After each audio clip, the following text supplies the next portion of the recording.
Capitol Hill, Congressman Ron Paul, Republican of Texas. He's a candidate for President of the United States. Congressman, you had quite a little testy exchange there with Rudy Giuliani last night. Let me run this little clip to remind our viewers what happened. They attack us because we've been over there. We've been bombing Iraq for 10 years. It's an extraordinary statement. As someone who lived through the attack of September 11, that we invited the attack because we were attacking Iraq. I don't think I've ever heard that before, and I've heard some pretty absurd explanations for September 11. He really had some supporters in that auditorium. Are you ready to back away from the implication of what you were saying last night? Because certainly when you were given the chance last night, you didn't.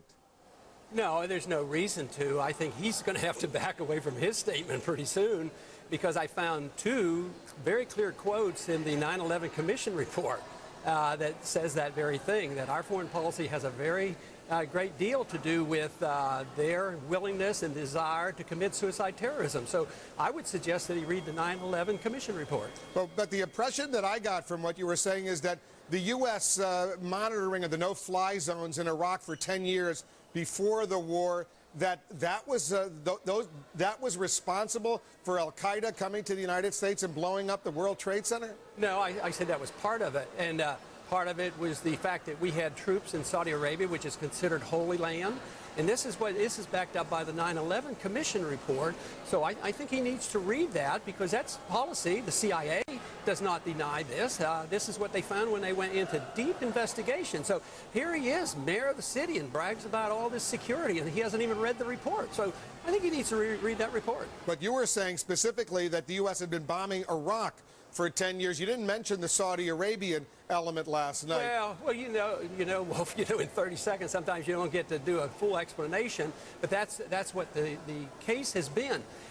Yes, we did bomb. I mean, how many times did Clinton bomb, and how many times did Bush bomb? And it was not infrequent. I'll bet you we didn't go 1 year where we didn't bomb. And besides, we had sanctions. They also cited sanctions where literally hundreds of thousands of people died from the sanctions, from loss of medicine and food due to our sanctions. I mean, if somebody did that to us, would we be angry? But that's my question. I guess the bottom line question, though, is that a lot of viewers came away saying, here's Ron Paul, he's a Republican, who wants to be president. He's blaming the United States, in effect, for 9/11. Yeah. I wonder if you want to revise that impression in any way. No, they need to understand history. They need to understand that he's hiding behind patriotism, because what they're saying is I'm un-American because I'm challenging policy.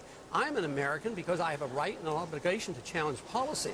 If policy is detrimental and has blowback, then we should change it. But to say that we have to accept this policy without any question, I think is the wrong thing to do. And this is what they expect. And if you don't do it, they say, oh, you're blaming America. You're unpatriotic. And I think that's foolish. I think somebody that does not allow dissent and discussion and arguments about why this policy is good or bad. The American people, see, he wants to put words in my mouth and say that the American people caused this. I blame the American people. No, I blame bad policy, and bad policy can have consequences. Unintended, the CIA recognizes it, the 9/11 Commission recognizes it. So to me, this sounds very logical. I think he needs to back down, and I think he needs to read the report and come back and apologize to me. If he is the Republican nominee and he is the front runner right now, could you support him for president? That would be pretty difficult. It depends on if he changes foreign policy, I might consider it. But no, he's not very Republican, and he faced a lot of challenges at debate too, on abortion and gun rights and a lot of other issues that fiscal conservatives challenge him on. So he has a ways to go, and I take it as a compliment that he did what he did. Because, if you're at the bottom of the rung of the ladder, you don't get attacked like that. So evidently he considers me a threat. And in the polling last night on Fox, of all places, I outbeat him. I won the polling over Giuliani. So why does people not talk about that? We're almost out of time, Congressman, but if you were president, what would you do about the Al-Qaeda threat? Forget about Iraq right now. The Al-Qaeda threat, Osama bin Laden, he's still on the loose. What would you do about that threat to the United States? Well, I'd go after him. I voted for the authority. I wish they had done it. We voted for the money, and yet we ignored it. So this is my complaint, that we didn't do what we were supposed to do, and we went and started a war that we shouldn't have. And here we have Osama bin Laden in Pakistan.